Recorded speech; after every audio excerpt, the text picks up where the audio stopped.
my son was diagnosed with diabetes. And that was scary. I remember thinking to myself that the only difference between nightmare and reality is that reality lasts longer.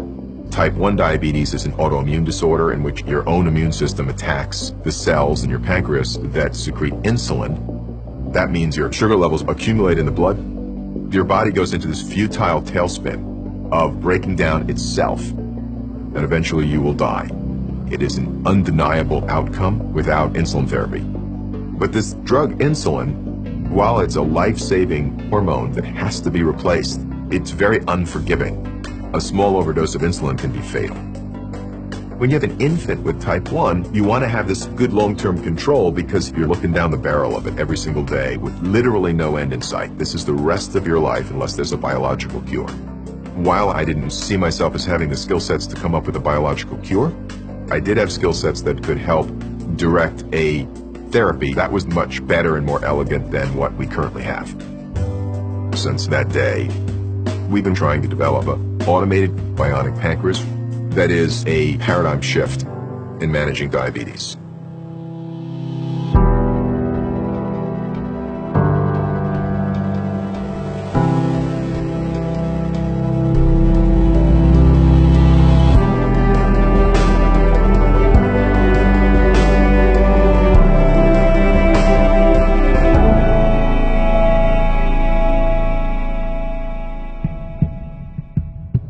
My name is Ed Damiano. I'm a professor of biomedical engineering at Boston University. But for the past 2 years I haven't taught at all. And that's because I just felt like I had to prioritize the bionic pancreas. David, he was born in the spring of '99. He was a pretty quiet kid, first year of his life. Very healthy. And then just before he turned 1, he got sick. I knew it was something, I hoped it was nothing, and I got the phone call that your son's blood sugar is 800. And I shouted to Ed, "We're going to the hospital, our life has changed completely."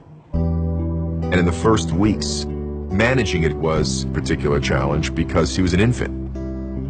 We couldn't draw up small enough doses of insulin with the syringes that are available. They're really not designed for people to weigh 20 pounds. You've got to sort of thread the proverbial needle, as I like to say.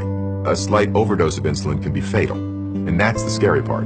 And you're the one who gave him that insulin, so you're totally on the hook for this. I don't think I felt hopeless. I don't think I felt despair, but it mobilized me. Your metabolism needs to be managed continuously every day. It takes no vacation. It doesn't take time off at night. The tools are failing people with type 1 diabetes. They need better tools, tools that don't require that they're constantly micromanaging their diabetes. We've built a true medical device that integrates all of these pieces into one single device. And we call this device the iLet. The iLet will automatically determine how much insulin you're needing. And it will read in glucose data, make the therapeutic decision, and then direct an insulin pump to deliver at the right dose. Happy birthday to you. Our fear with David was how to keep him safe and out of harm's way when he goes off to college. The iLet won't be ready when he goes off to college, but he'll be in clinical trials. I'm hoping that by his sophomore year, he'll be able to hook up to an iLet. For me, I'm at an interesting place. Even if you have mastered your diabetes, you're never going to be able to do it perfectly. And that's where automation is so important and where the bionic pancreas could help so much. My dad has unbelievable endurance. He can get just 4 hours of sleep and still act like a normal human being. Developing the entire technology soup to nuts was more work than I expected. Making sure that this device works for my kid is the first obligation. But ultimately, it's got to serve everybody. I have no doubt we will succeed in making this technology everything it can be.